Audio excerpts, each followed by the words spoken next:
Get ready for the 10th annual Hillsborough County Hiking Spree. Lace up your boots and join us from November 1st, 2025 through March 31st, 2026 as we explore the county's stunning nature preserves, winding trails, and hidden ecosystems. For more information, visit hillsboroughcounty.gov/hiking spree. Whether you're a seasoned hiker or just looking for a refreshing outdoor adventure, this is your moment. Take in the wild, stay active, and make memories with friends and family. We'll see you on the trail for the 10th annual Hillsborough County Hiking Spree.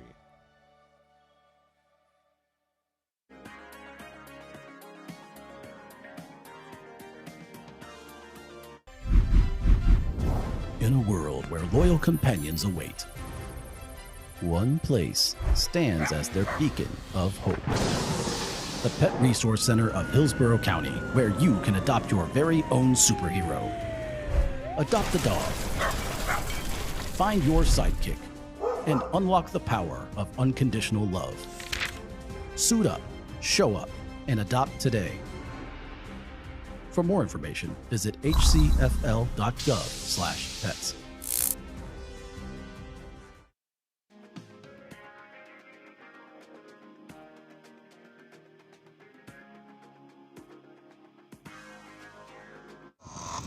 So you can go ahead, change your grip. There you go.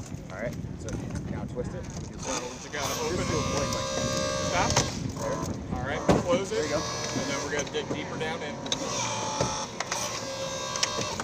Deeper in there, probably? Yeah, deeper in. Let it cut all the way. Yeah, keep going. Keep going. Stop.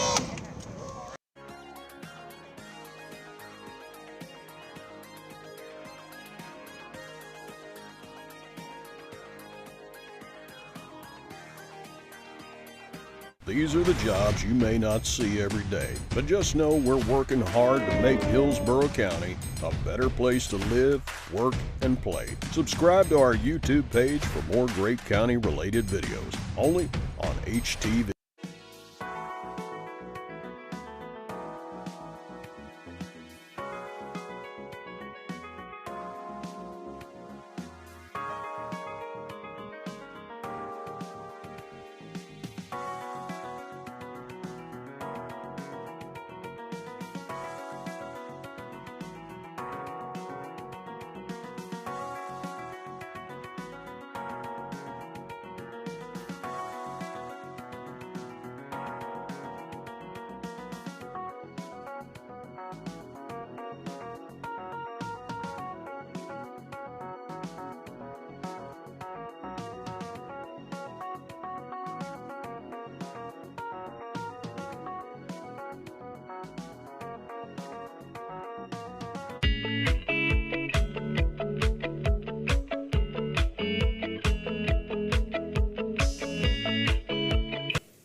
Welcome to the December 9, 2025 Hillsborough County Board of County Commissioners Land Use Meeting. Would everyone please rise for the pledge and invocation given by our chaplain commissioner, Gwen Myers. I pledge allegiance to the flag of the United States of America and to the republic for which it stands, one nation, under God, indivisible, with liberty and justice for all. Oh, Heavenly Father, as we come to our last meeting of the year, we thank you for all that you have allowed us to accomplish this year. For every applicant who submitted an application that was approved, and for every applicant that we sent back that we did not approve, and hopefully they will have the opportunity to resubmit in 2026. Thank you for our staff and what they have led us and given us during this year. Bless everyone that is here. We know you're the reason for the season, and I say thank you. In your holy name I pray. Amen. Thank you, Commissioner Myers.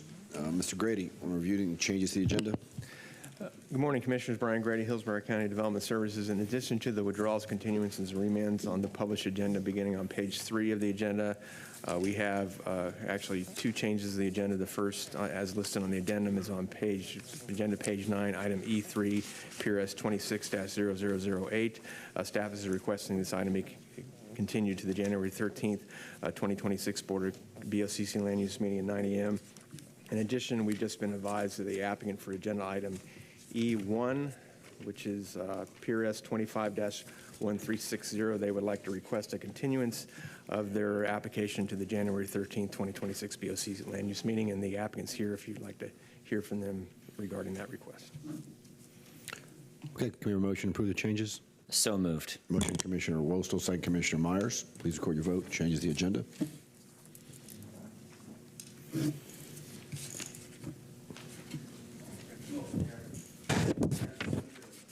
Okay, can we have a motion to approve the consent? So moved.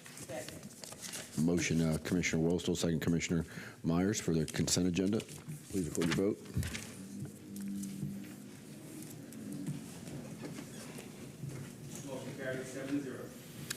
Okay, so if anyone here is for a B item, your application's been approved. If you're planning on testifying today, would you please stand, raise your right hand so the clerk can swear you in?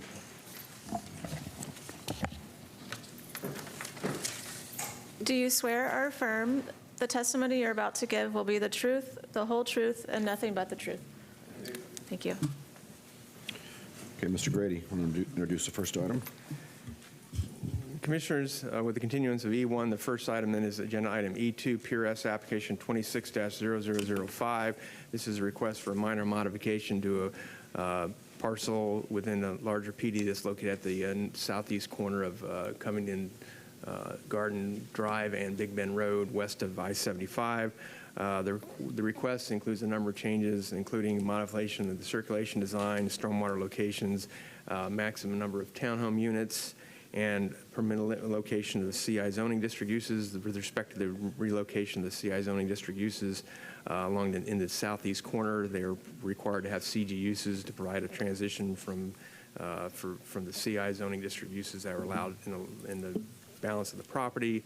The request includes commitment for a large stormwater pond along that southern boundary, which provides for a significant setback of uses along that boundary. Therefore, staff is recommending approval of that change as well as the other changes to the request, and we're available for any questions. Thank you. All right, thank you. Is the applicant here? Good morning. Good morning, Cammie Corbett with the law firm of Hill, Ward, and Henderson. I don't have anything further to add. I'm here to answer any questions should you have any. All right. Any proponent testimony? Anyone here in support? Any opponent testimony? All right, can we have a motion? Move approval. Second. Motion Commissioner Cohen, second Commissioner Wostel. Please record your vote on E2. The motion carried 7-0. Okay. Mr. Grady. Commissioners, the next item is agenda item F1, rezoning PD 25-0929. This is a request to rezone an 8.34 acre parcel on the south side of Memorial Highway, west of the Veterans Expressway and the airport. The request is to rezone the property from business professional office to planned development to provide for 71 units consisting of a mix of townhomes and single-family detached. Staff is recommending approval. Planning Commission found it consistent in the hearing also recommended approval, and staff is available for any questions. Thank you. Okay. Is the applicant here?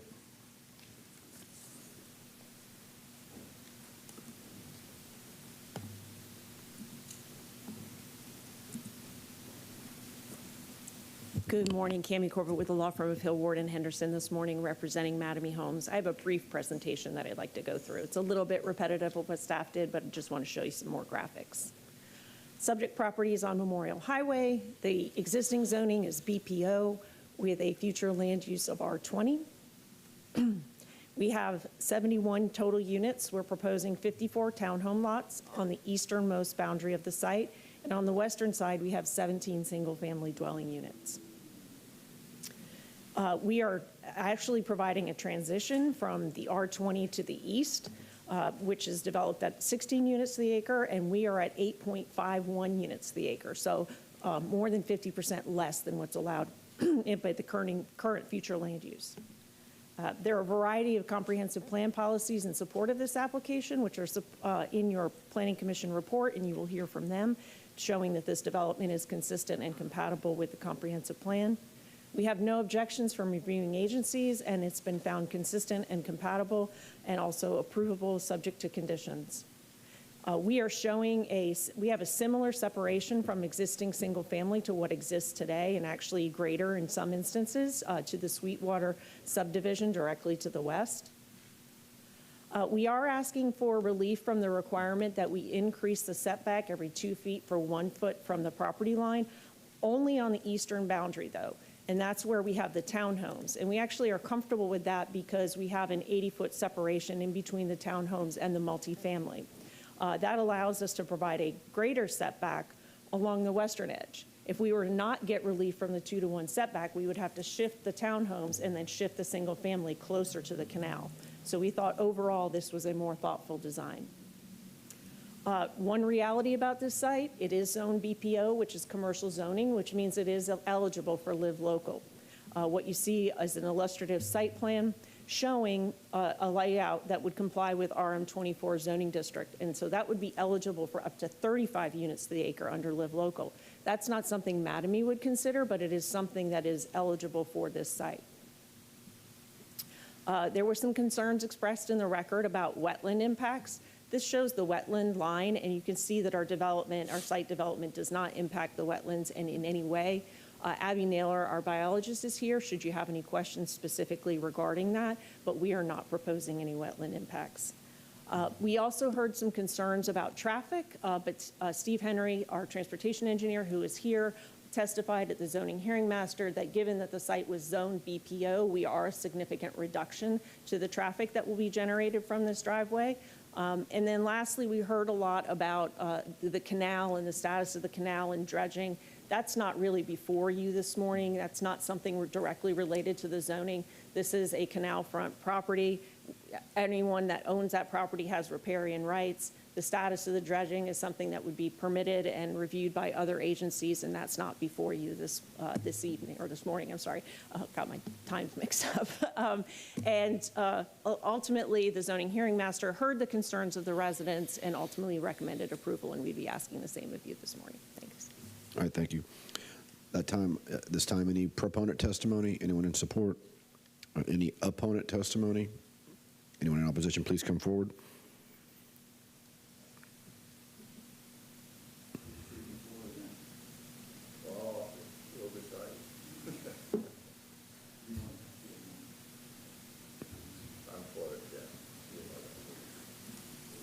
Can we leave that map up?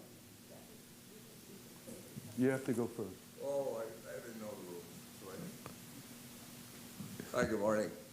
My name's Rick Norgard. I'm one of Jack's neighbors.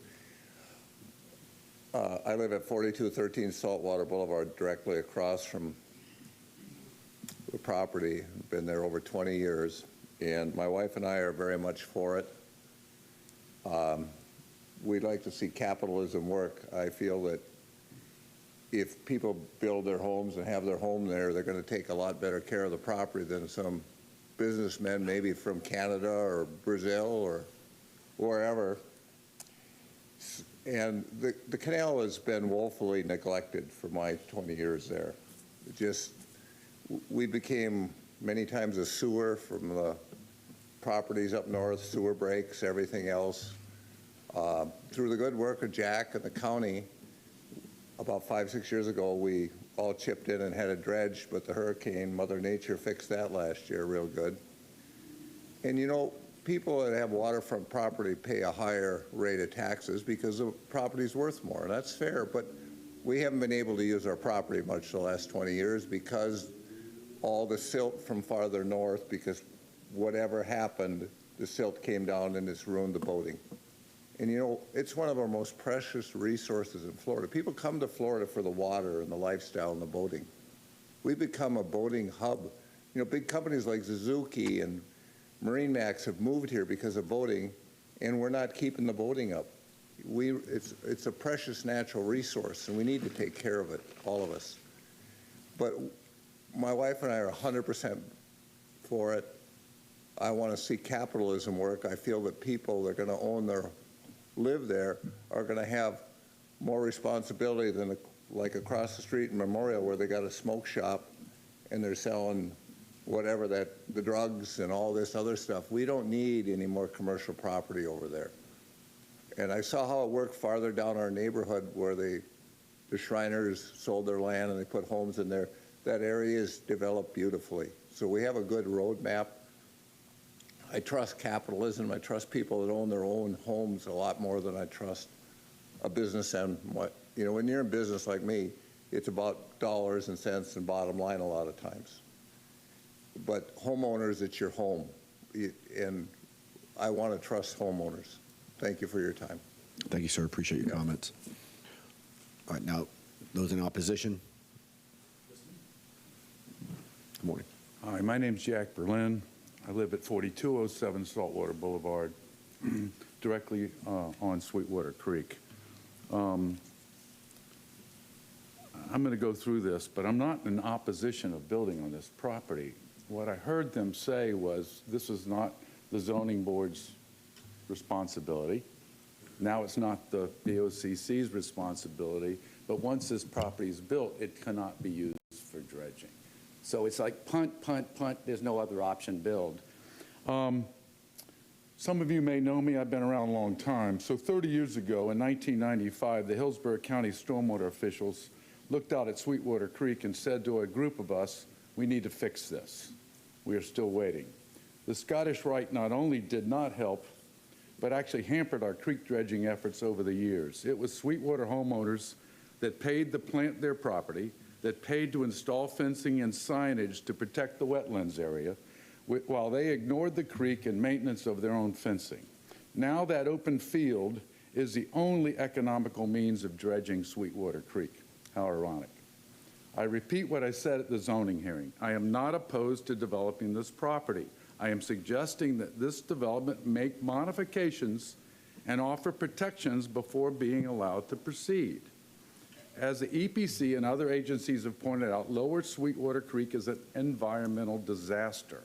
Not just the creek itself, but the entire watershed and its often flooded drainage area, and ultimately Upper Tampa Bay it dumps into sediment into. At the zoning hearing, I asked for more buffer and protections for the wetlands, to which their nice paid expert responded, no need, we're taking care of the wetlands. Pull a few Brazilian peppers and all will be fine. I was not given the opportunity to refute, even given my 20-year involvement with Hillsborough County Conservation. It is my bet that said expert did not inspect or notice the footpaths, the beer cans, the trash, the feral animals, and even campsites in that so-called protected wetland. I suggested that the proposed density was too high, with 19 docks across from where our neighborhood has 9. 8.5 homes per acre versus Sweetwater's 4 per acre. But the experts looked at the adjoining apartment density and said, it's all good. So I suggested, given the apartment road abuts the proposed townhomes, that the existing infrastructure be used in order to save more green space. No comment. But I assume the new townhomes will be well protected from those apartments wanting not to associate with them at all. So let me summarize. They look east for density approval, but not for neighbors. They look west for docks, but not for water. They look north for a road, but not for easy access, which just leaves looking south for wetlands to play in. It is my request is the following. Prior to allowing the development of Scottish Rite property, complete the county dredge project on Lower Sweetwater Creek before utilizing this waterfront. Increase and enhance the wetland setback on the south end of the project. Lower the density of residents by increasing the setbacks between homes. Ours are 15 feet. They propose 10 for this development. Face the multifamily project eastward utilizing existing driveway. Thank you for your time today. Thank you, Mr. Berlin. This time applicant has a 5-minute rebuttal. Tammy Corbett with Hill Ward Henderson. We are looking to the existing future land use of the exact property that we're talking about. We're not looking east and saying that's multifamily to the east and we should have something dense here. We have residential 20, future land use. We are proposing 8.51 units the acre. We are a significant reduction to what's already allowed. And since he somewhat tried to impugn Ms. Naylor's character, I'm going to ask her to come up and testify as to the wetlands issues.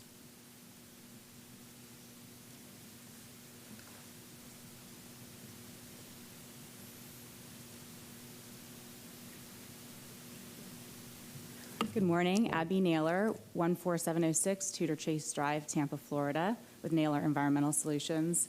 I just wanted to speak to the wetlands on site, where in the graphic where it says project boundary, kind of that yellow line along the west side, that's all seawall right now in its existing condition.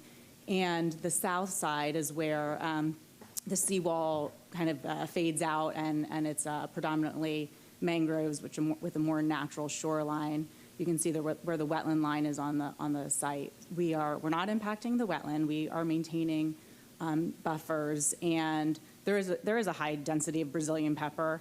And Mr. Berlin is right. I mean, like any kind of coastal area, you get drift. Trash does enter there. There are beer cans or things, but that kind of unfortunately occurs along any type of tidal coastal area.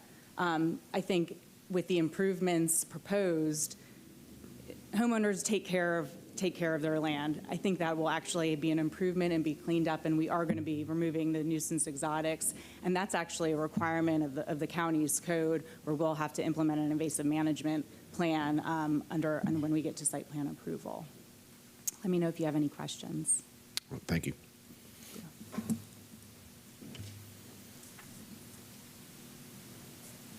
Again, looking at the totality of the evidence, I think that you will find that this proposed request is consistent and compatible with the future land use. We are providing a reduction in density. We have been sensitive. We are transitioning from multifamily to townhomes to single families, and we would respectfully request your approval this morning. All right, thank you. Planning Commission. Thank you. Good morning. The subject property is located within the residential 20 future land use category. The site is in the urban service area, and the subject property is located within the limits of the Town and Country Community Plan. The site is located within the coastal high hazard area per future land use section policy 3.1.3. Per policy 2.3.5, density bonuses are not applicable to properties within the CHHA. The applicant is not requesting a density bonus and is therefore consistent with this policy direction. With 8.34 acres and a density maximum of 20 dwelling units per gross acre in the residential 20 future land use category, the site could be considered for up to 166 dwelling units. With 71 units proposed at a density of 8.51 dwelling units per gross acre, the request is well under the maximum that may be considered for the site, which is in keeping with adopted policy direction. The proposal meets the intent of future land use section objective 4.4 and policy 4.4.1 that require new development to be compatible to the surrounding neighborhood. In this case, the surrounding land use pattern is comprised mostly of a public, quasi-public, institutional, single-family, and multifamily use development pattern. Policy 4.4.1 states that any density or intensity increase shall be compatible with existing, proposed, or planned surrounding developments. Development and redevelopment shall be integrated with adjacent land uses through the creation of like uses or the creation of complementary uses. The proposal meets the intent of this policy direction, as there are residential developments made up of similar housing types in the immediate area. There are no goals or strategies outlined in the Town and Country Community Plan that apply to this request. Based upon those considerations, Planning Commission staff finds the proposed plan development consistent with the unincorporated Hillsborough County Comprehensive Plan, subject to the conditions proposed by Development Services. Thank you. All right, thank you. Hearing Master. The zoning hearing master reviewed the applicant's request for a rezoning from BPO, Business Professional Office, to the Planned Development Zoning District for the development of 71 single-family attached and detached dwelling units consisting of 17 single-family detached homes and 54 townhomes. This will equate to a residential density of 8.5 dwelling units per acre, which is under the 20 dwelling units per acre that could be considered under the Res 20 future land use category. No waivers of plan development or variations are being requested. The property is currently developed with the Tampa Scottish Rite Masonic Center, located on the south side of Memorial Highway along the east side of Sweetwater Creek. The county's transportation review staff stated in their comments that the development would reduce the vehicular daily trips by 2,116 trips when compared to the approved entitlements under the current BPO zoning district. The applicant's environmental consultant testified that there will be no impacts to the existing wetlands. The zoning hearing master concluded that the rezoning request to plan development for the development of 71 single-family attached and detached dwelling units is compatible with the overall development pattern in the area and consistent with the comprehensive plan. The conclusion of the ZHM was a recommendation of approval. Okay, going to board discussion. Commissioner Wilson. Thanks, Mr. Chair. I just like to always make a comment if someone does come and speak in opposition so that to make sure they don't feel unheard. Mr. Berlin, I regrettably don't know you, and I don't want to be the causation for ruining your Hanukkah or Christmas, but the reality is that the comp plan is already have this as Res 20, and when I see an opportunity to reduce density, I mean, it's the number one thing we're begged for, is to avoid these high density developments. And the reality is that this site is at much greater risk of being significantly higher 4-story apartments overlooking your backyard is the way I see it. And I know it's complicated. I don't know the history of the creek. I would say though that if it is easily verified that this was just dredged prior to the storms, that there's no way that this redredging wouldn't be applicable to the CDBG DR funds. And I believe that if the community did just use their personal money to dredge this, that we should be using those taxes to cure this creek. So if someone could route that up to Bonnie, when it comes time, hopefully very soon, that we start allocating those dollars, I believe that we should offer that relief to this area. But I see Commissioner Cohen is queued after me, and it's his district, so I won't make a motion. I'll let him speak first. But I would say that I have to support it, Mr. Berlin, just because I know if you stay for the very next items when we talk about the Live Local report, you're going to hear where I'm coming from on this site. It's a huge issue that's targeting our communities, and it would be way more abusive to you than some very nice, probably high-income homes across the river from you. So I will be advocating, though, and making sure in my power that we use some of those DR funds to redredge this area that you just spent your own money. But for many reasons, I have to support the lower density that's being offered to us today. So, no, sir, this isn't time for you. You had your opportunity to speak. I'd be happy to talk to you afterwards, though, Mr. Berlin. Thank you. Commissioner Cohen. Thank you very much, Mr. Chair. And Commissioner Wassel, I'll pick up where you left off, I think. First of all, the issue of the dredging really isn't in front of us at this moment, but it's important to point out all of us have advocated for money for dredging and water quality projects to improve the whole entire situation in Upper Tampa Bay. We get reports regularly about the problem of all of the water that flows down. There are projects in the work, including one directly involving Sweetwater Creek. We did Baycrest recently, and I think, Commissioner Wastall, I'll just say, I look forward very much, and I'm sure the residents do, to your support of using the CDBG money for this type of purpose, because it's certainly an appropriate one. There are a couple of things that I would point out about this. First of all, I am always, when this particular area is the subject of a development request, always there is the issue of the coastal high hazard area that is very serious, that has to be overcome. But the issue here is that not only are they asking for about half of the density that they would be entitled to, but we have a state law that Commissioner Wustall referenced the Live Local Act that would give them an automatic entitlement to something much larger, much more intrusive, and much more dense than what they are proposing. And they would be able to get that as of right without having to even come here for a hearing. The other thing is that it's already proposed it's already allowed to have commercial development on the property. So even if nothing happened, it would have the possibility of being something much more obtrusive. I agree that single-family residential on the canal is the best possible chance to make sure that the canals get maintained properly, because as the other speaker mentioned, people are going to be investing in their homes and caring very much about what's going on back there.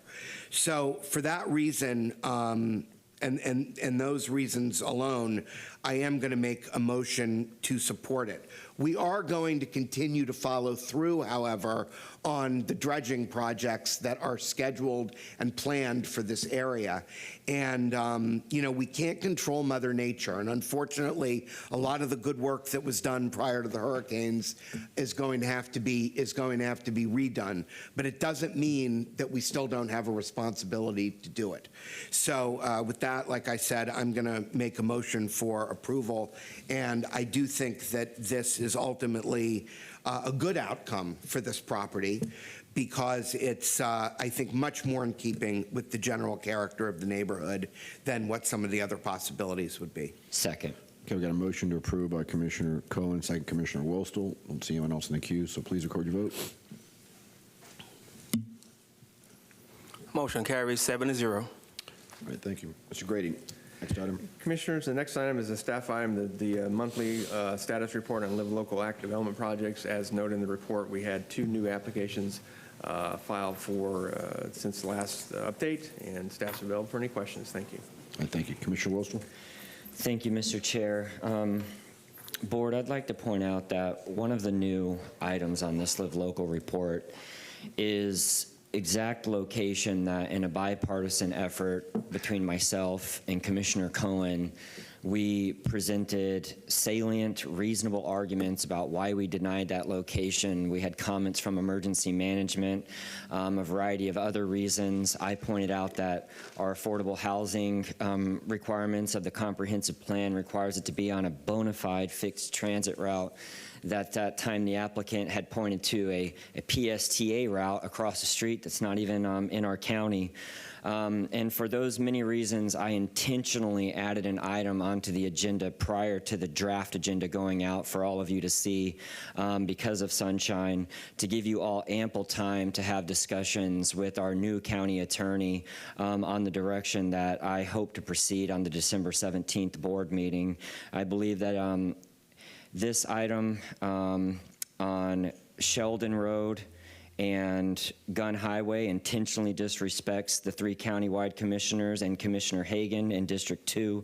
I believe that the renewal of the racetrack Hillsborough site intentionally disrespects the 3 countywide commissioners and Commissioner Cohen of District 1. I believe that the 6-story and 4-story apartments in Apollo Beach intentionally disrespects the District 4 commissioner and all 3 of the countywide commissioners, and I think that it's time for us to respond to the legislature on those issues on December 17th. So I hope you have ample time to do your due diligence before that on that item. Thank you, Mr. Chair.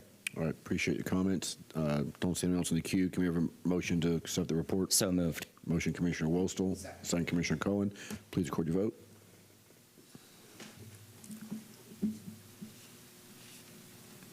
Motion carries 7-0. Okay, so 1 meeting down, 2 more to go. So we'll adjourn the land use meeting and then commence the LDC public hearing. Good morning and welcome to the second of 2 public hearings on a proposed amendment to the county's land development code. The board will vote on the proposed amendment after the close of today's public hearing. The board will also consider approval of a related amendment to the Development Review Procedures Manual. So with that, I'll pass it over to staff for the introduction. Good morning, staff. Israel Monsanto will present this item. Thank you.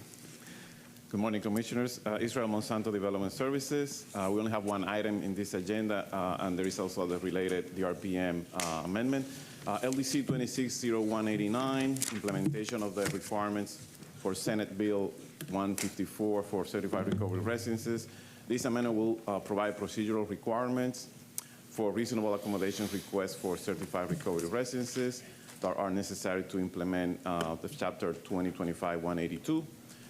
State legislation requires now that the county to adopt an ordinance that establishes procedures for review and approval for certified recovery residences within its jurisdictions, and this also includes consideration for procedures of request for reasonable accommodations from land development code regulations that would prohibit the establishment of a certified recovery residence.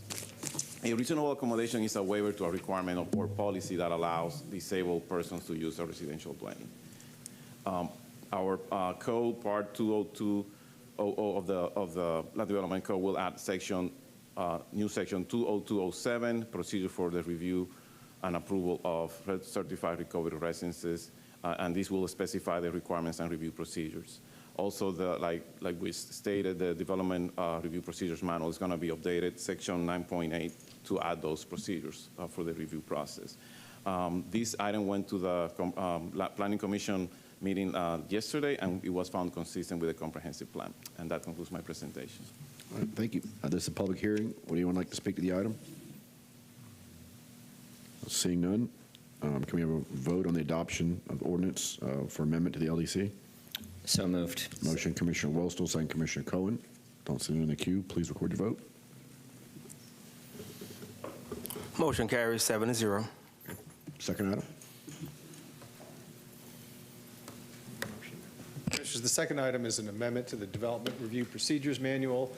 This includes some procedural elements to this amendment as required by state law regarding submission of documents related to a reasonable accommodation request. This would be adopted by resolution. There is no public hearing necessary for this item. Okay. Any other staff comments or? Move resolution. Second. Okay. Motion to approve Commissioner Cohen, second Commissioner Wellstone. Don't see anyone else in the queue. Please record your vote. Motion carries 7-0. All right, so we'll adjourn the LDC amendment hearing and commence our final meeting of the board workshop. This is the first of two public workshops on the proposed water and wastewater impact fees. Today's workshops is for presentation and discussion only, and no action or vote will be taken today. So now I'll pass things over to staff for a brief introduction. That's good.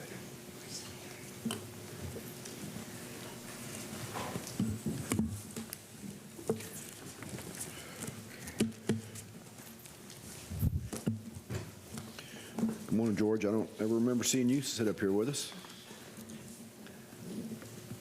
This will be a new experience for me. Don't worry, we're Jim.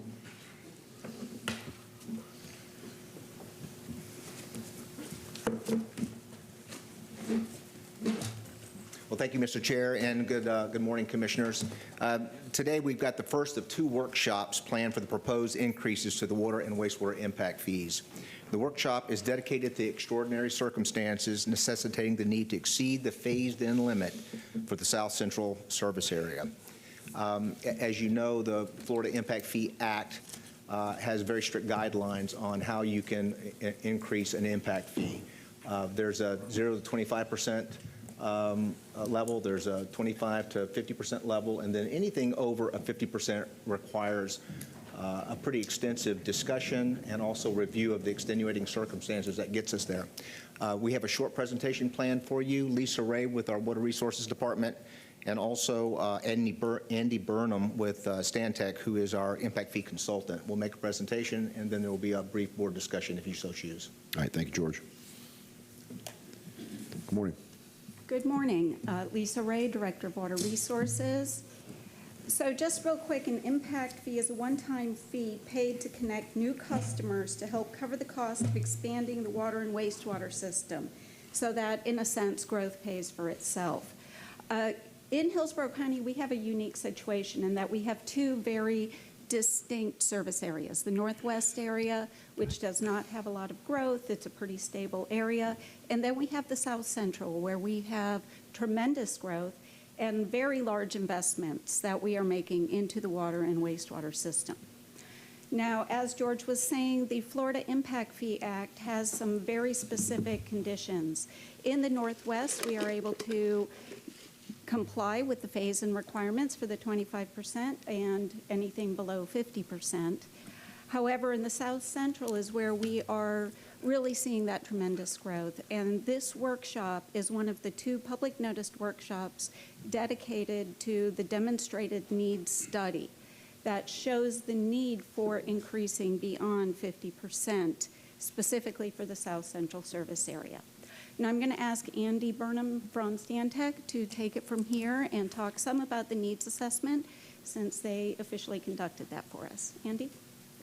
Thank you, Lisa. Good morning, Commissioners. So as part of the analysis that was conducted of the impact fees, this corresponding demonstrated needs study was also performed that identified multiple extraordinary circumstances that are really merit consideration for adjusting your fees beyond those phase-in limitations. They fundamentally revolve around 3 issues: the fact that we are nearing capacity limitations at 2 of our wastewater treatment plants, and really are effectively at capacity with one of our water facilities in the South Central service area during dry weather conditions. This has been driven by historical growth rates that are expected to continue over the near term, that are driving the need for additional facilities that provide capacity, but the cost and the magnitude of expenses for the nature of those facilities that are required are substantial. And I want to dive into each of those kind of 3 components a little bit more significantly, and pointing to some of the specific data that really supports those extraordinary circumstances and helps put some context to each of them. So just from simple demand data, observations have indicated that your demands have increased just since 2022, about 22% from growth over the recent few years. If you go back even a few years before that, it's been about a 61% increase in the water demands on your system since 2017. In addition, we've seen significant increases in cost of infrastructure projects that we'll get into in a moment. This example just shows for wastewater treatment facilities, 2 projects, one conducted pre-COVID and one just recently, how the unit cost has increased over 300% to construct this infrastructure. And similarly for capacity, we're really out of capacity for our Lithia plant on the water side, especially during dry weather conditions. During normal conditions, we're projected to not have any remaining capacity over the next couple of years. And for the wastewater systems, 2 plants in the South Central service area are estimated to be effectively at capacity within the next couple of years. The growth rates, there's a significant number of data sources out there that help us understand these. From census data, we can see that we're the 3rd ranking population county growth over the last few years. So we've had about 115,000 increase in residents population over the past 5 years, placing us 3rd of counties in the state. And our total population now ranks us 4th. And attendant with that growth in population is an increase in demands. Of that growth in the county, about 57,000 of those increased population is in the South Central service area, which has driven in large part those substantial increases in demand that I've mentioned over the past few years. You can see that notable increase, and going back to 2017, you can see that about 61% increase in our demands on the water system, which are really reflected in us utilizing all of our available capacity. Similarly, looking at the unit cost of constructing additional capacity, it has changed significantly over just the past few years. Example projects for water pipelines, as well as for wastewater treatment plant expansions, like projects as determined by your engineering staff, we've seen unit cost increases in excess of 300% for wastewater treatment facilities and over 200% for pipeline projects just in the past few years alone. And so what that's resulted in is a significant amount of system investment requirements. So this chart is in billions of dollars. I can't state that enough as we look at this chart and the rounded figures. Our current entire utility system for the Northwest and South Central service area, the original cost that we've invested after depreciation has a net book value of just under $1.8 billion. Over the next few years, our planned capital investment for renewal and replacement facilities and expansion facilities combined is over 2 times that amount. And just looking at the expansion-related infrastructure, it totals nearly $2 billion over the next few years alone. That's the equivalent of investing in essentially another new utility system just in the next few years in the South Central service area. The magnitude of these expenses to serve growth and provide that capacity are extraordinary, truly extraordinary, as compared to our current system assets as it exists today. And of that $2 billion of expansion-related projects, 98% are in the South Central service area. And I'd like to turn it back over to Lisa to just walk through three of the most notable projects that are included in that $2 billion that really serve as the basis of the conversation today and what we're seeing in terms of updated impact fees. Thank you, Andy. So these are projects you've heard of. All of you are familiar with them. One of them is the South Wastewater Conveyance and Treatment Project, part of our One Water program. This is a $1.15 billion investment in wastewater infrastructure. That includes a new wastewater treatment plant, the associated pipeline to get the wastewater to the plant, and then the reclaimed water back out to the reclaim system, and a super lift station. That'll be capable of pumping, on an average day, 22 million gallons per day. This investment is key to making sure that we are able to meet the wastewater demands in this fast-growing system. And it will alleviate the pressure on the South County and the Falkenberg plant that you saw in one of the prior slides. Parallel to that, we do have a new drinking water plant going in. Now, we have done significant investment in the drinking water side already. However, this is one of the final components to put a new plant up in the fast-growing Balm area. That'll help a lot with pressure, system resiliency, and make sure that we are able to provide the needs to those customers living in the area. And that is almost a $500 million project. And then there is the Falkenberg improvements. We are currently working on permanent installation to get that plant up to 15, but even going to the 15 MGD, we're still going to be nearing capacity by 2028, 2029 timeline. So we will be working, though it's not listed here yet, on additional views for that facility and what we would need to do there. And Andy, I'm going to go ahead and turn it back over to you. Certainly. And I think the project context is really important to understand. I mean, those three notable projects by themselves are about $1.7 billion of that $2 billion expansion. So it was worth going through those. And as you look at this table, the South Central fees that were calculated from the impact fee study are based on those estimates of capital project cost and capacities in that capital improvement program for South Central. So you can see the current fees per equivalent residential unit for South Central for water and wastewater, and in total it's about $5,865. Given that these new facilities that are planned and currently in progress to be constructed are providing the capacity to serve growth, that provides the basis of updated fees for the South Central service area. And that updated unit cost, based on the current cost that we have for those projects, is about $13,270 per ERC, hence the conversation today around the extraordinary circumstances.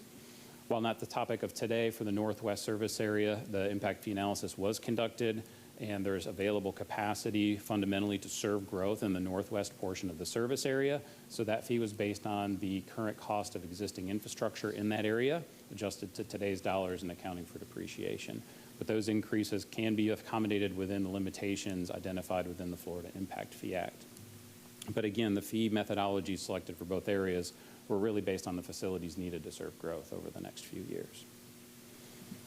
And so the fee adjustments for South Central are obviously significant in light of these extraordinary circumstances. And one of the things that also was acknowledged as part of our analysis was that the failure to acknowledge these extraordinary circumstances and to move forward with these updated fees has significant impacts in terms of revenue losses that ultimately over 10 years could accumulate to $200 to $250 million based on current growth projections. And that translates to really philosophical issues of then additional interest expenses having to be captured through user rates as opposed to capacity fees.